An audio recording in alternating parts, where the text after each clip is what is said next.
background on me. Education, I graduated in May of 2022 from Illinois State University with a bachelor's in early childhood education, where I also earned my ESL endorsement, my English as a second language endorsement, and my special education letter of approval. I then went on to learn my learning behavior specialist 1 in May of 2024 from Western University. My current occupation, I'm a special ed teacher for grades K through 3, although depending on the year and the need, sometimes that K through 3 part changes.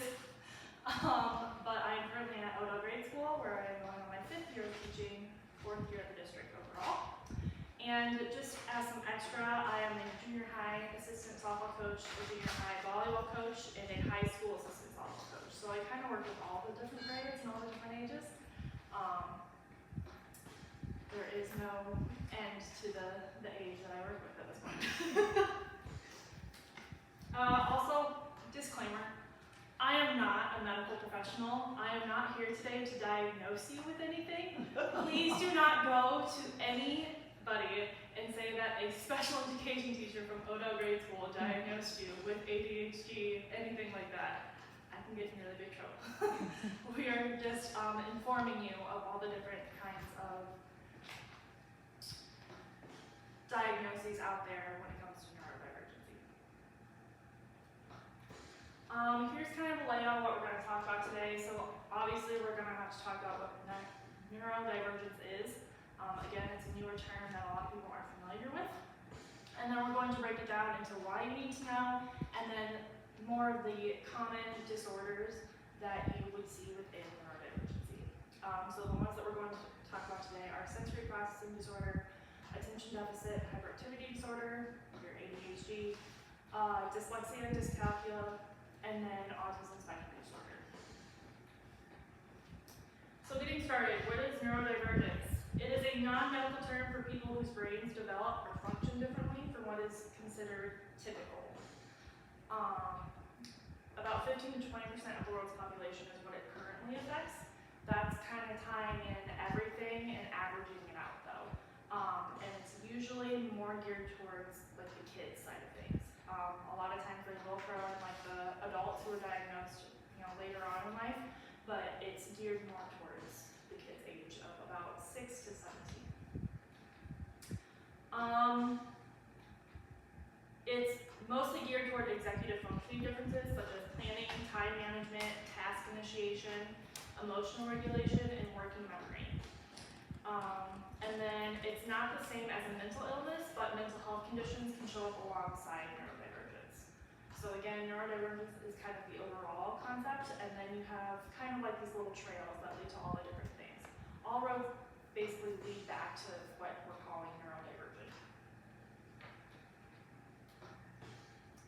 Why do you need to know? The details matter if you're trying to understand yourself, your kid, someone you work with, anything else like that. It's crucial for fostering inclusivity, recognizing diverse cognitive strengths, and creating supportive environments for all individuals.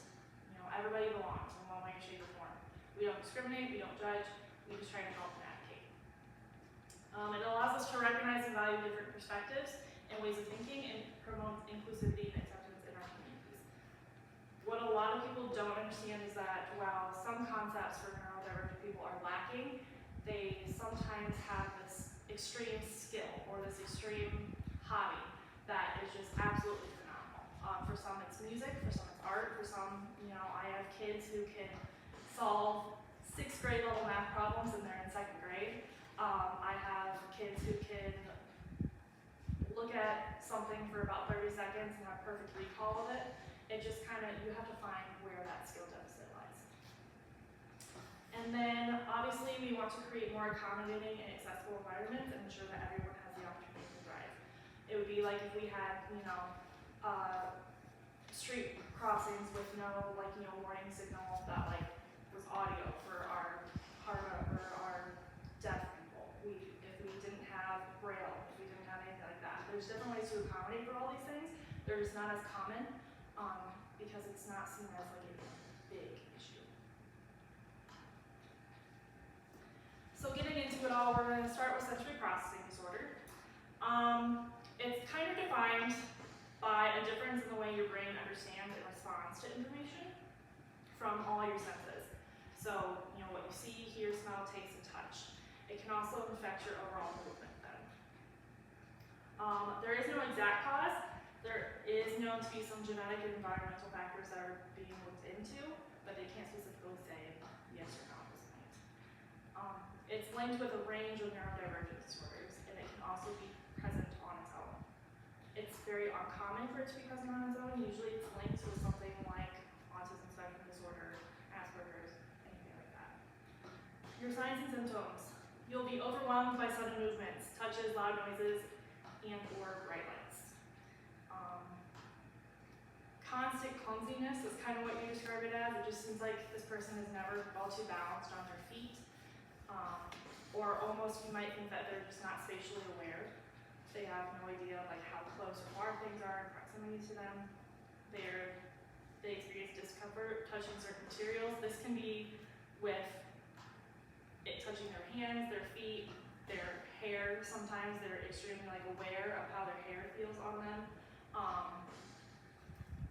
You can experience that discomfort, that cringe, that that inward draw when they hear certain noises too. So a lot of kids who like are getting their hair cut, they don't like the sound of the scissors right there in their ear. It hurts them to hear the noise. And then gagging when eating certain food textures. That's a really big one.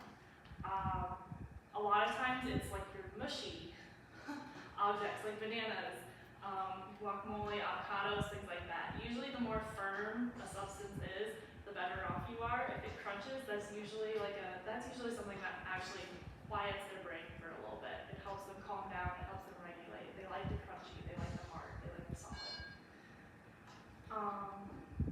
There's different levels to your sensory processing disorder. So there's sensory over-responsivity, which is where you overreact to certain stimuli in your environment. There's also sensory under-responsivity. So that's where you just kind of like, you don't have an appropriate reaction to what happens.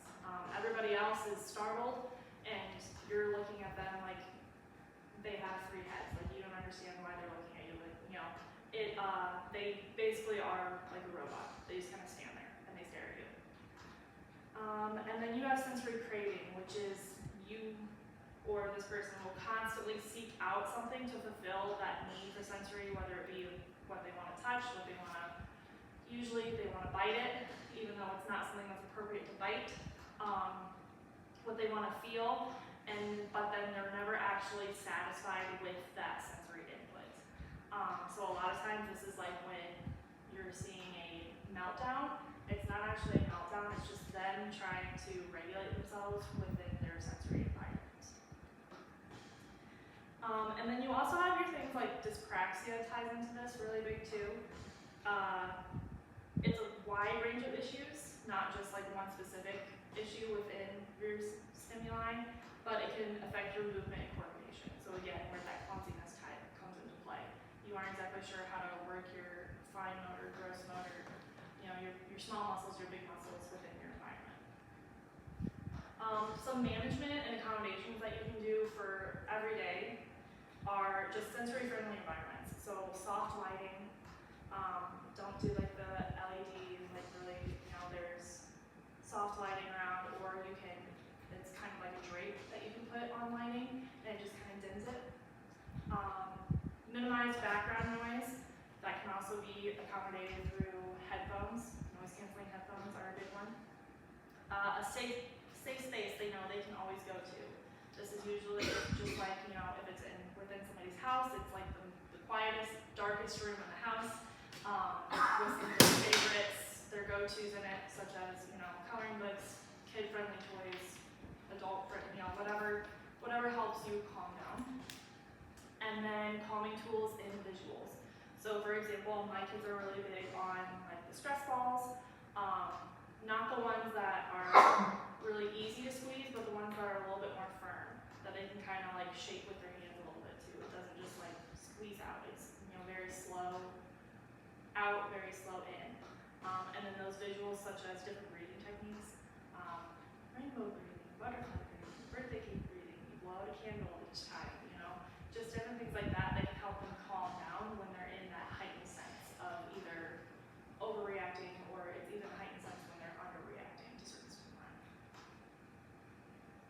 you guys have any questions, please feel free to interrupt or raise your hand. Attention deficit hyperactivity disorder, otherwise known as your ADHD. Just for some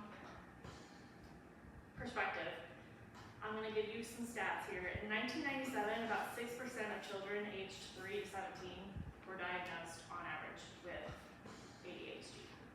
The most recent collection of data was in 2022, where it bumped up to 11.4%. There's a lot of talk about what goes into diagnosing ADHD and why that jump came into play, but a lot of it is honestly a genetic factor. If you have ADHD, diagnosed or undiagnosed, you will most likely see those symptoms, those signs within your kids, diagnosed or undiagnosed. Also a fun fact, the older you are, the harder it is to be diagnosed with ADHD. If you are hyperactive as a young kid, but it's never really seen as like an ADHD kind of thing, you're not going to get that diagnosis as an adult. Mostly because adults learn a little bit more how to function with it and work around it than kids do. Adults teach that to their kids, who then become the adults, and the whole cycle continues. But if you are one that is presumed to be ADHD, then it's more than likely that your kids will also be diagnosed with ADHD. ADHD is defined as a common neurodevelopmental disorder with persistent patterns of inattention, hyperactivity, and impulsivity that interfere with functioning. So your everyday things, whether it be learning, memorizing, time management, initiating tasks, being assigned tasks, anything like that. Causes, again, it's highly genetic. It's also associated with low dopamine levels and structural brain differences. So you will actually be able to see on a medical perspective, like a different brain makeup in those that are diagnosed with ADHD.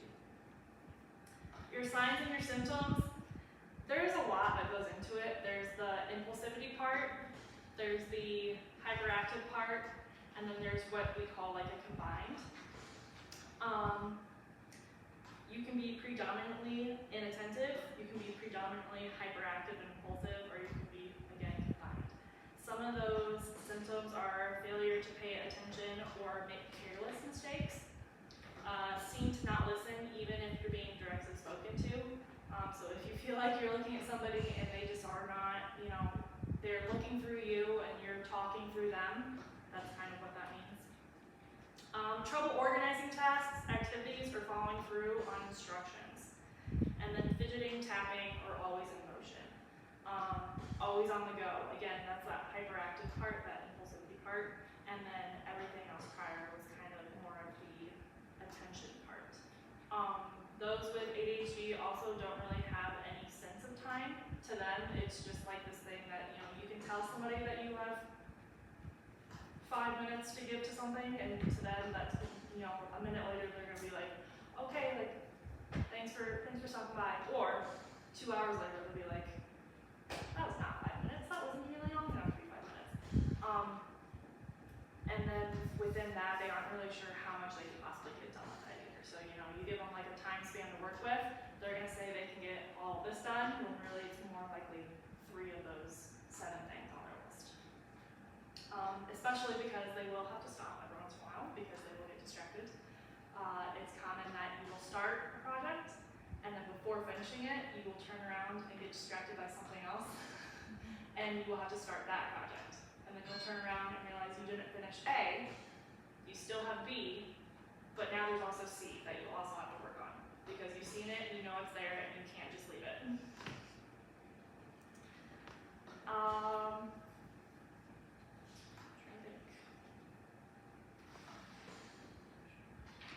People with ADHD also tend to talk a lot, or they will tend to like blurt out or interrupt. Not out of like being rude or anything, but it's that impulsivity of I have something to say, I need to say it. They have trouble waiting their turn and they'll interrupt others' conversations, games, or activities. it could be related or unrelated to what's actually going on. So if you're playing a game, that game might be interrupted because the game reminded them of a dog that they saw 3 weeks ago, and then they're going to tell you the story about that dog. And then you're just kind of expected to keep going on with the game. The causes, again, highly genetic, it's associated with a low dopamine level. Being around environmental toxins such as lead, that's not exactly the most common thing nowadays though. You're not going to be exposed to, a lot of lead to where they're going to have to test you for ADHD after that. And then being born to a parent who used recreational drugs, alcohol, or tobacco during pregnancy. And also if you were born premature, that also tends to have an effect on if you were going to be diagnosed with ADHD. Some of those management things that you can do just for that inattention, the hyperactivity, anything like that.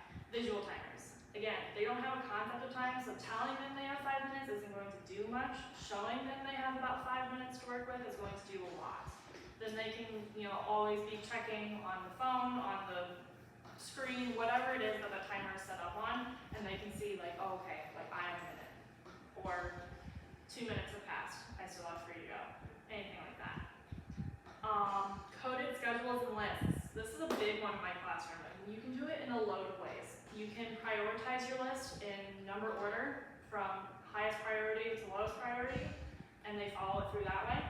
You can do, the big one with us is Roy G. Biv, rainbow order. My kids love rainbow order. For some reason that really clicks with them. It makes their hearts happy, so that's what we do. You start with what's highlighted in red, then you move on to the orange, the yellow. Or it can be if you're talking about cleaning a whole space or multiple rooms and you want them to start with the bathroom. Put bathroom as red. And then all of the underneath things, like scrub the toilet, scrub the counter.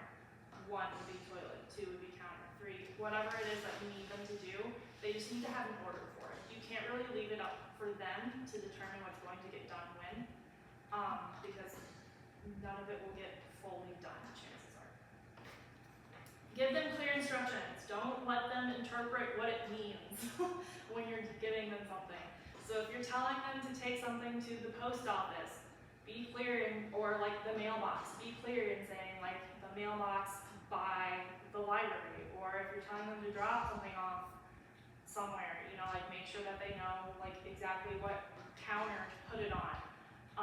Don't tell them to drop something off at the library and then they put it on the bench outside the building because they're like, surely somebody will see that. And somebody does, but it's not somebody important that needs to see it, right? Don't let them interpret what you mean by giving your instructions. While you might understand your instructions, they will understand it, but they will add or take out the important things. Specific routines really helps. If you are a person that finds that you like structure and things like that, that's even better. Okay, I know that it's become part of my daily routine to just kind of incorporate these things. I know my kids aren't around right now. I'm not even in school, but I still do it just for me, so that I stay in the habit of it for them. So I have my specific routine when I wake up in the morning, when I get to work, when I go home, things like that.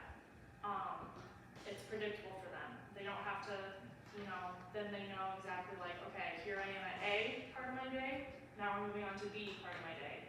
And there is no in between. Okay, they won't necessarily get distracted doing something if they know what their next goal is.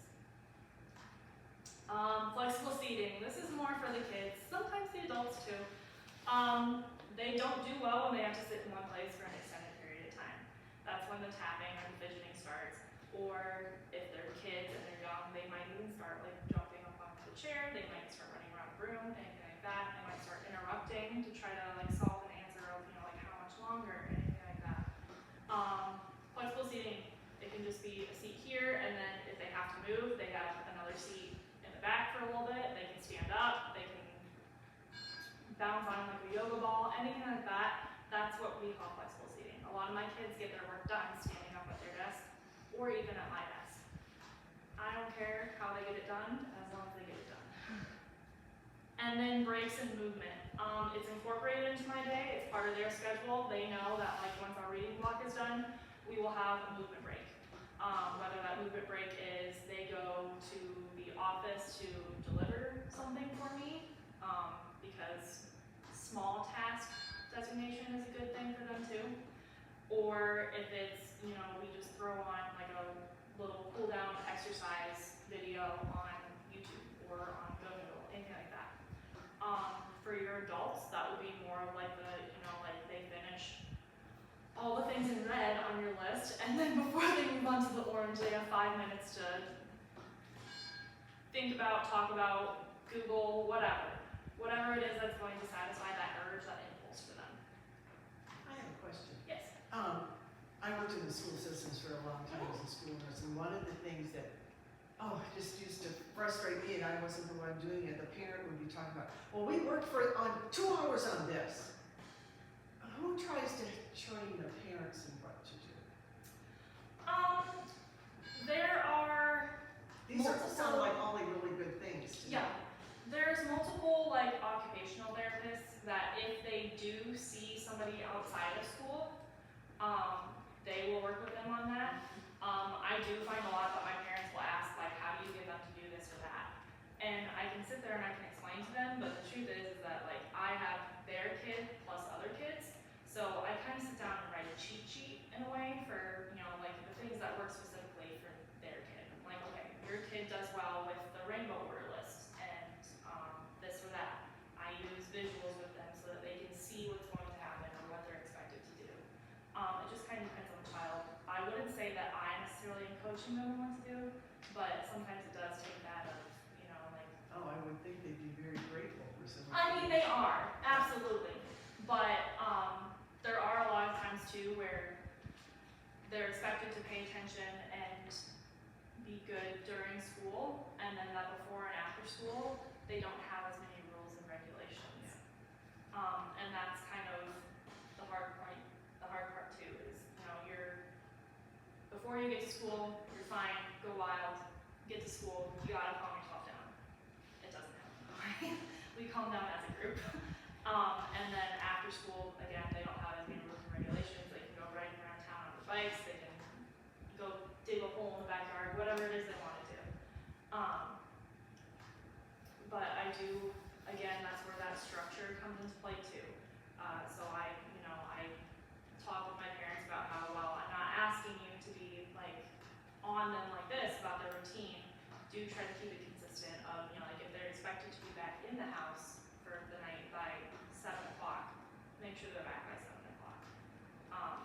And give them those tools for success so that they can continue to have structure and those impulses aren't as high on a random day. With that too, I will say that consistent medication, if you are diagnosed, also helps. It takes about 2 weeks for that stuff to properly work its way through your system and start taking effect. It takes not nearly that long for it to work its way out of your system. They say about 2 weeks to do a full cleanse, but you know, there's people that will take multiple doses throughout the day, one in the morning, one in the afternoon, anything like that. You'll be able to tell when it stopped working. I'm not saying that they're going to be the perfect, ideal poster child when they're on their meds, but they're able to fight those impulses just a little bit more. They're able to fight that hyperactivity just a little bit more. You can work with them a little bit more when it comes to them being fully medicated. If you medicate them one day and then don't medicate them the next, you're working with a completely different child. What they might know is just not going to happen that day, and you have to come up with plan B through Z at that point because you don't know what's going to work. So again, the more structured you can keep their schedule, their routine, their days, the better. Did that answer your question? Mm-hmm. Okay. Moving on to dyslexia. Dyslexia is one that a lot of people don't necessarily think of prevalently because a lot of times it's not diagnosed when you're a kid. It's more of if you're still having issues at like the middle school or I'd say junior high. If you're still having issues at the junior high age, you're more than likely to get diagnosed with dyslexia than anything.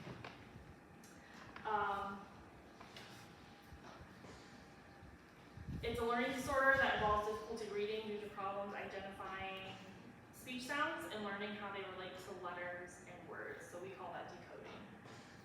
Its causes, there's individual differences in parts of the brain that enable reading. It tends to run in families.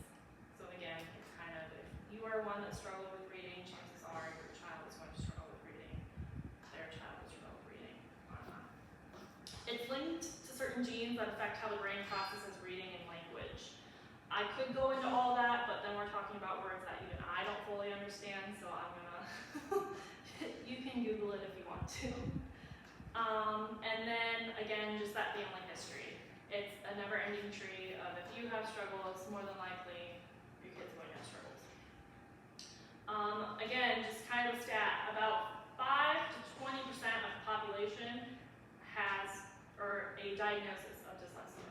That's a diagnosis, right? So there's probably more people than that, but the ones that are actually diagnosed with it in the US, so that's about 30 to 40 million adults is what it comes down to.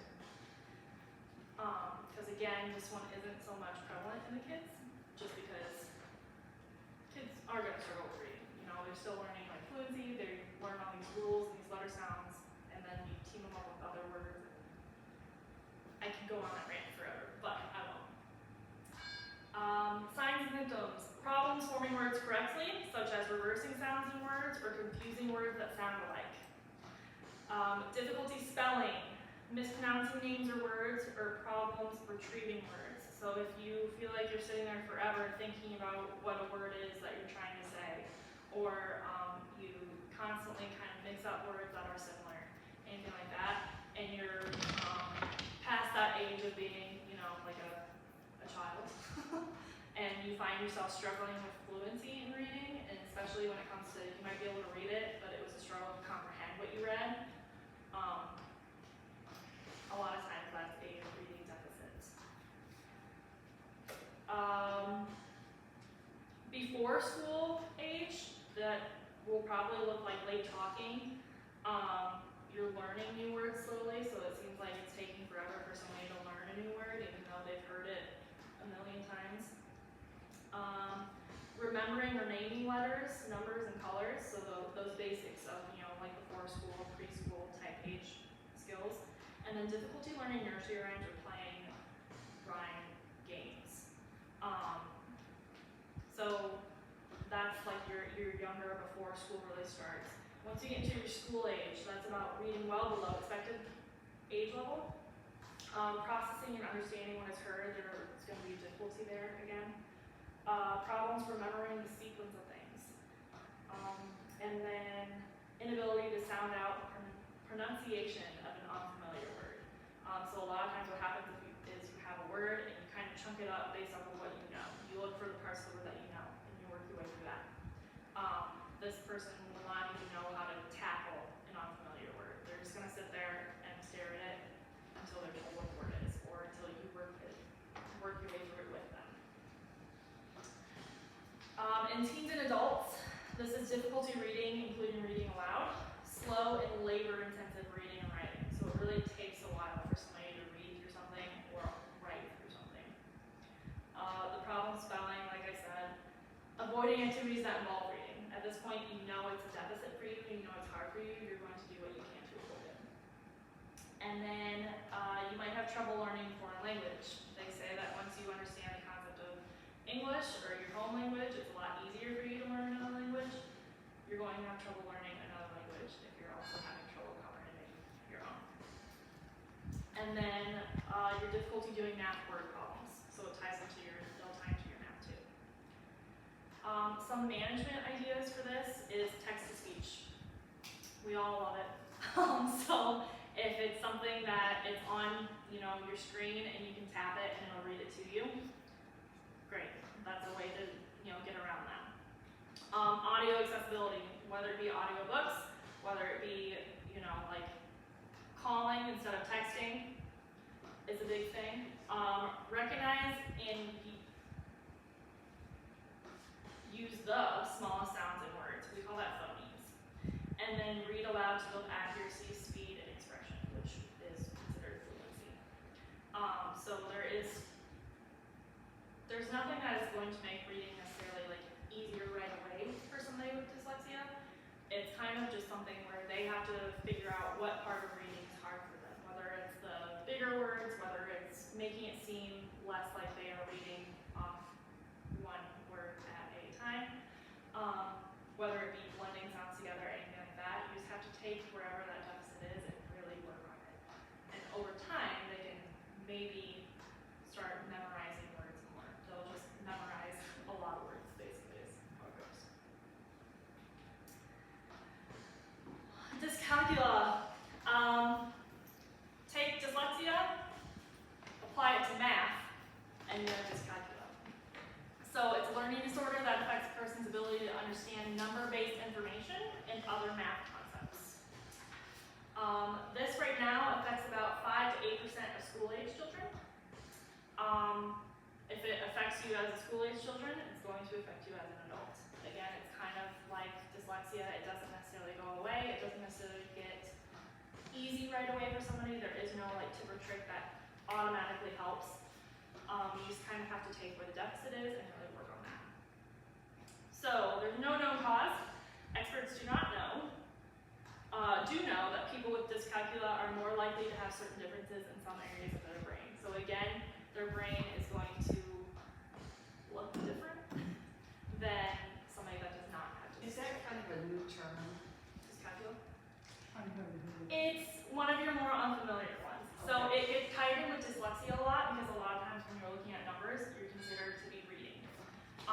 But if you find that you don't struggle with reading, but you struggle with math, not even like reading words of math, more like difficulty organizing numbers in math information, difficulty with mental math or simple math calculations from memory. If you were one that could never fill out a times table in under, 3 minutes, something like that, but you know your multiplication facts. And then difficulty converting units of measurement. So if they ask you convert this fraction to a decimal, or convert the decimal to a fraction, convert ounces to pounds, anything like that, you're gonna struggle. So it is newer, but only because it was tied in with that dyslexia for so long. Management and accommodations for this. Give them more time to look at numbers and information. Highlight the important vital parts.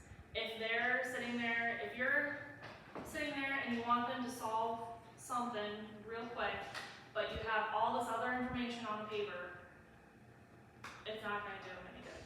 Especially if some of those are numbers, but they're not important numbers. Give them the important stuff. Let them only deal with the important stuff. Because then they're going to sit there and wonder why this is relevant to the situation when in reality it's not. And then catchy songs or tunes to help them remember.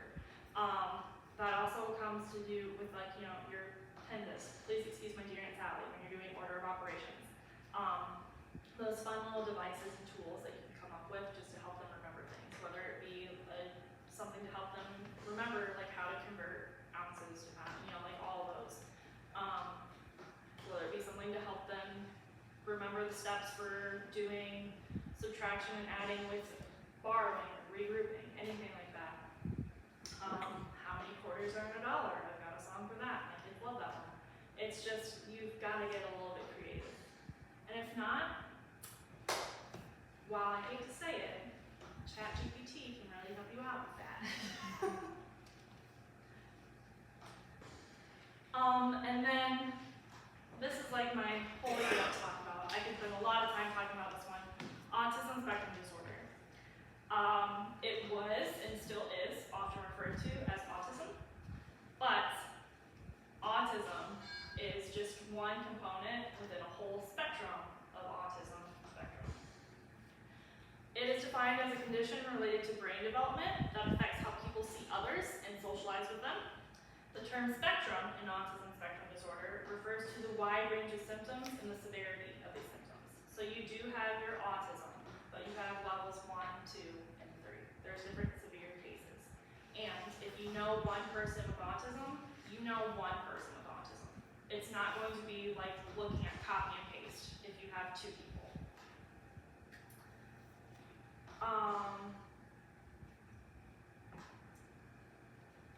Other things that tie into this is you will see that a lot of the commonalities with autism spectrum also refer to ADHD. It's broadened into this huge thing. It's almost kind of like I have a typo on that one too. Wow, I did a great job looking over this. It's almost like an umbrella category. They're not just going to throw somebody into that if they don't fit into ADHD, if they don't fit into dyslexia, dyscalculia. But there are multiple things to look at when you're diagnosing or when somebody's being diagnosed with autism spectrum. Are you able to diagnose, or does that take a psychologist?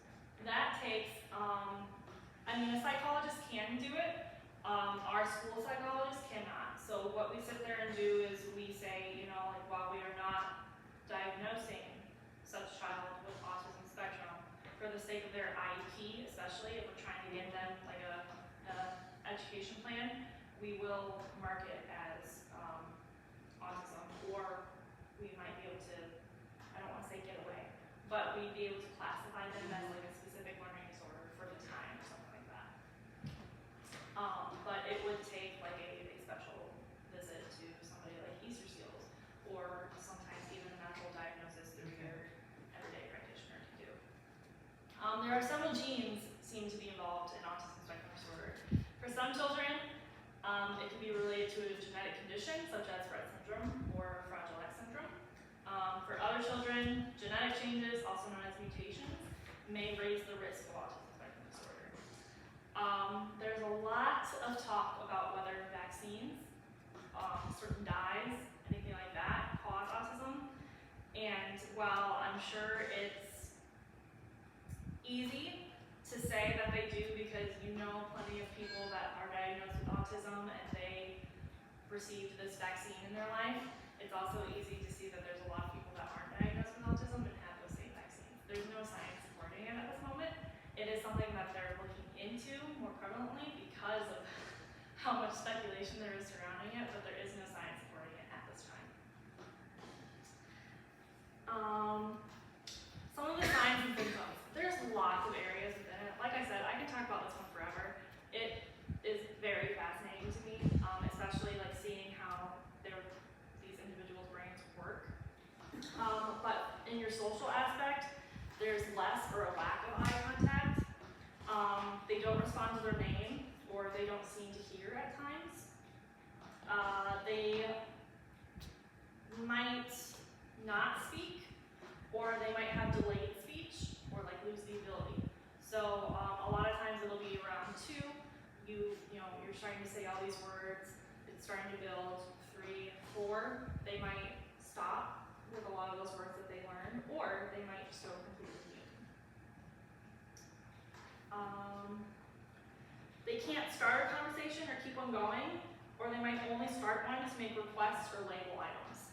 And even then, it can seem very robotic. They might have a certain tone, or even sing song. A lot of my kids, it's very like water, or they sing everything throughout the day. So again, only like labeling things, requesting things, anything like that.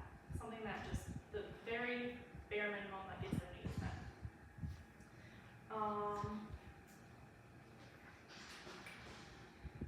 There's also a lot of patterns of behavior within this. So they might make the same movement over and over again, such as rocking, spinning, or hand clapping. So again, that hand clapping is kind of like when you're like imitating like something flying, you do this. They do activities where they could hurt themselves, such as biting or head banging. That's especially when they're angry, upset, frustrated, anything like that. They'll resort to those self-harm tendencies. They might create their own specific routines or rituals and become upset at even the smallest change. It was a big to-do when I took down my number line in my classroom, because every day I had a student who would sit there and she would count and she would say 1 seashell, 2 birds, 3 whatever. She had her own system, and I disrupted that system. They aren't the most, or they may be clumsy, and they move in patterns. So one of my kids, it's always, we'll be walking in the hallway, and he'll bump into the wall, and it'll be his right shoulder, and then he'll do a little spin and bump his left shoulder. And then he'll take 5 steps, and he'll repeat it again. He'll have to bump with his right shoulder, then he'll have to bump with his left shoulder.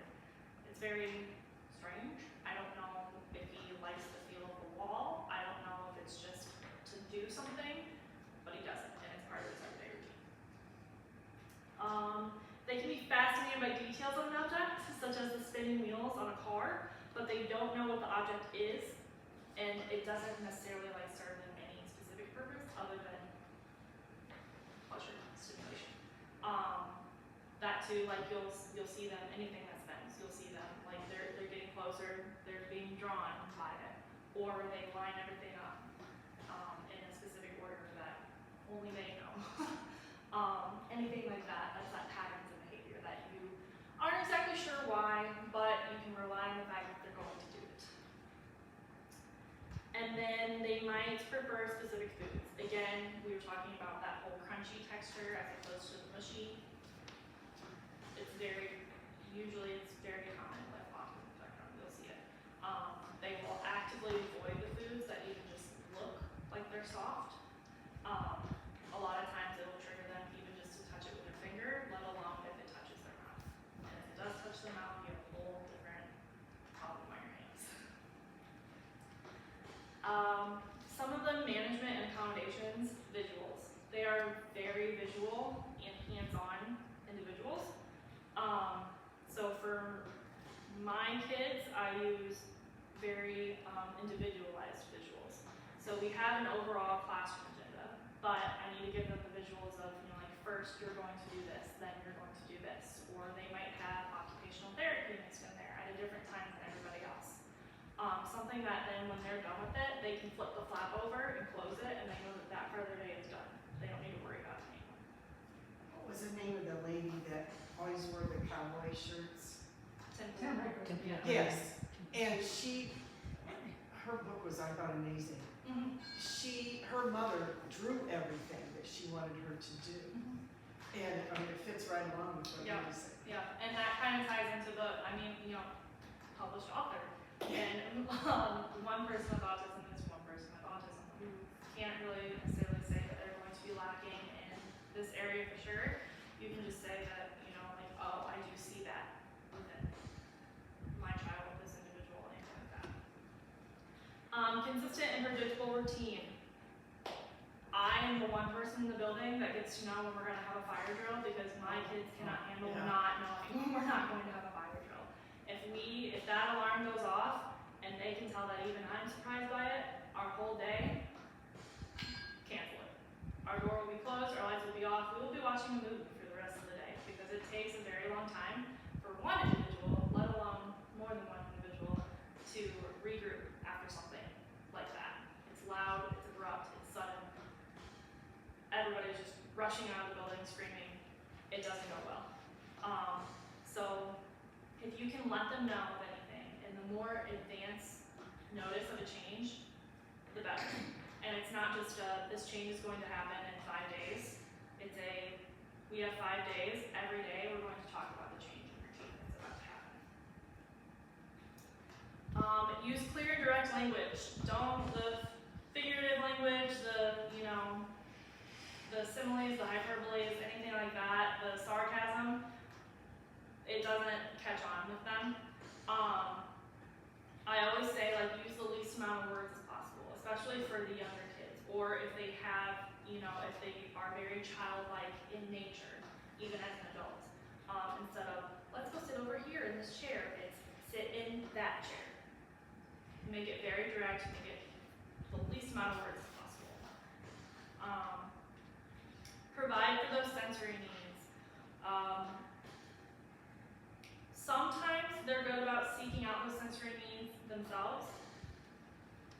Sometimes those sensory needs need to be appropriate for the situation. So if they are one that likes pressure, it's a process with my kids of they can't just walk up to somebody and demand to be squeezed. They need to find the right people to ask. Because not everybody, one, is comfortable with squeezing an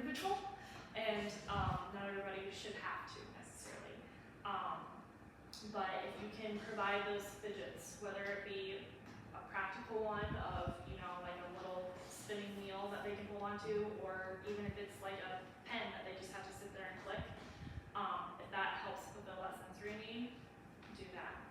When it comes to biting, there's tons of chewies out there that you can use. They can, if they are one that can be trusted with gum, a lot of times gum can do that if that's not already a sensory issue with the texture. Or if it just comes to, you know, the environment being too loud or too bright, it's always an option to shut off one or two of the lights in the classroom, and I have other lighting set up. Or they can always go and grab the noise canceling headphones. And then build skills through role playing, scripting, and practice. These kids are usually ones that they will script things when they're stressed out, when they're happy, anything like that. It might be something that you said a week ago, but they memorized it all and they script it every day. They just kind of rattle it off like it's common knowledge. So you can help build on those deficits through things like scripting. If you can, you know, like, now we are going to mix the pot, mix. And so then just things like that will be everyday things that they say when they need to, when it applies to the situation. The role playing, again, you know, if you're trying to teach them about getting on the bus and how they need to sit in their seat, then you need to kind of like set up almost like a bus-like structure and take them on the bus and have them sit in their seat and talk to them the whole time of, you know, we're sitting in our seat. When the bus stops, we can stand, things like that. It's very easygoing, it's very simple, it's very basic, but that's what they rely on. And then again, practice. Don't just practice it once and expect them to be able to do it the next day. Practice it a few times, practice it throughout the week, practice it every day if you have to, but just make it a point to bring it up in everyday life, especially if it is an everyday life thing. Any questions about that? All right, well, with that, thank you for your attention. That's all I have. So you've got this classroom of kids and they've all got different diversity. Yes. I don't know how you know, that takes a lot to teach. My motto is survive, not thrive. And controlled chaos is kind of what I call it. So other people will come into my room and they probably will feel overstimulated or overwhelmed, but that's my everyday normal at this point, and that's their normal, and it shows progress. As long as everybody's showing progress, that's what I go for. Whether it be in a group activity, whether it be just one person, you know, that day is finally making progress with one of their goals. That's what I kind of strive for every day. It's just. I hope sometime or other you're able to present that to your school. I kind of have. Or We've done like a other mini, schools like or- there's a teacher conference every year at ISU for like future teachers, and I go and present at that. Oh, wonderful. I've done that. One thing, I'm the only one blabbing here, but anyway, what was the name of the show? It was a lawyer show, and the one guy, LA Law. and what was his name? I can't think, but he had to put a cigarette in his mouth because it calmed him down. Yeah, I mean, he was flat and did all this kind of stuff. I don't know. But how many of you watched The Chosen? Any of those shows? Has anybody watched that? Okay. Matthew. Matthew. Not Jesus did not have it, but who Matthew. did? Matthew had it. Matthew was the money counter, but he was always jerking, you know. I diagnosed him as having autism, but we all did because he was all very, very different than anyone else. And I just thought it was odd that they would have this series of shows and make one of the characters, one of the apostles, have autism. That's been the one that's made the biggest jump too, is that like I mean, again, like the whole reason why I'm kind of here today is to bring like awareness to it, because in 1990s, there were only about 1 in 500 diagnosed with autism spectrum. 2000s, it went to 1 in 150. Jumped to 2020, 2020, 1 in 36, and jump to the most recent one, 2022, it's 1 in 31. Is it more people or better diagnosing? You can look at it a couple ways. You can say that it's more people, but you can also just say that it's more people have been diagnosed. And that especially goes from that shift from autism to autism spectrum disorder. That change kind of happened between 2020 and now. So what was seen as like a very specific label is now like this very broad category of like, okay, yes, autism, but it's more on the level 1 spectrum, the level 2. Like Asperger's.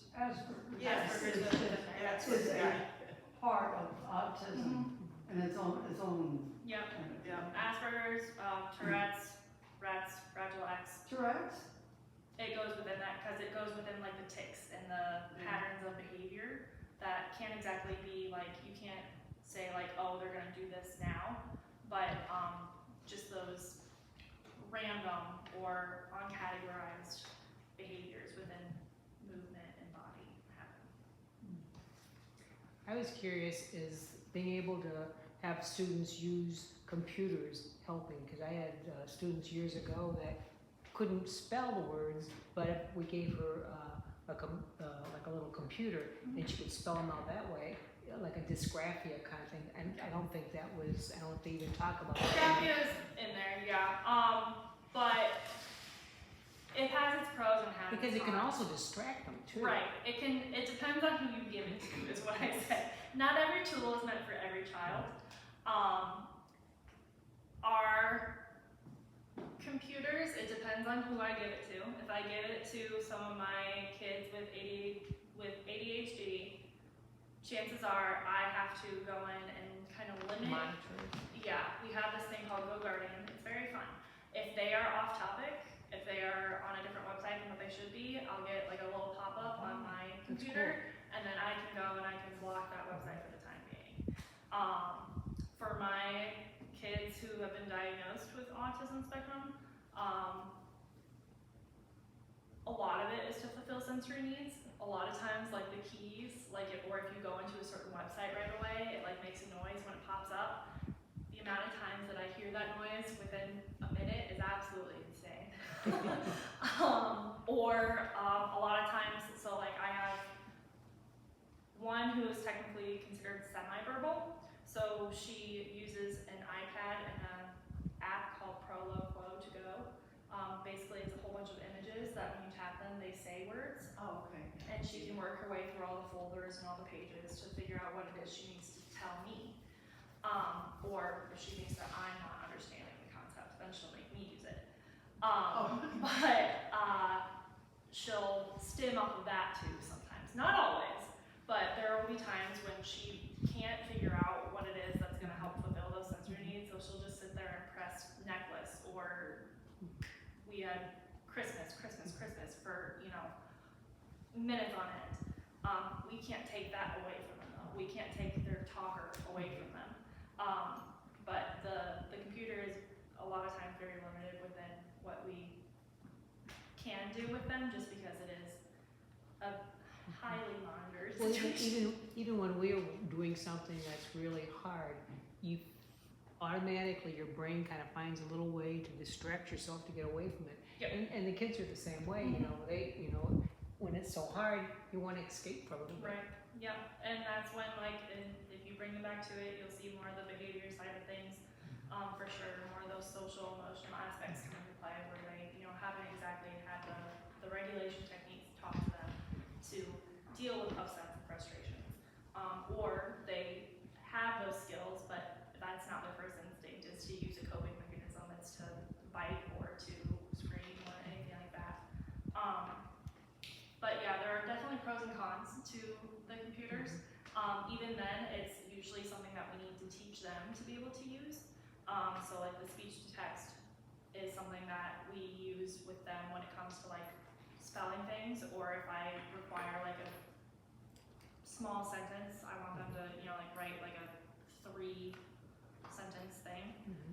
Speech to text is something we use, but then going back and like understanding that like the little red line underneath means that like it spelled something wrong for you, or they can't tell if it doesn't understand them. A lot of my kids have speech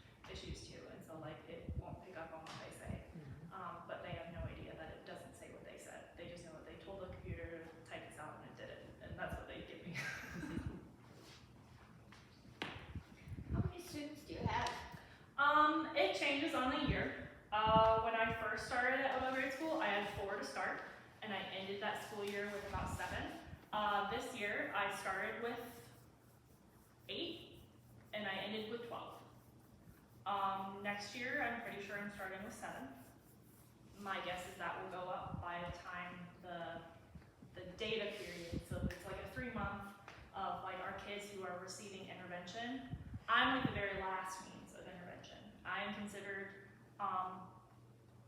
the last resort because they don't want to pull kids out of their gen ed classroom very much. With my kids, it's necessary, it's how they're learning, so that's what we do. But so they receive like a tier 1 intervention first.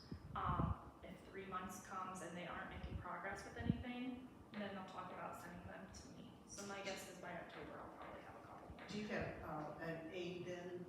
I do.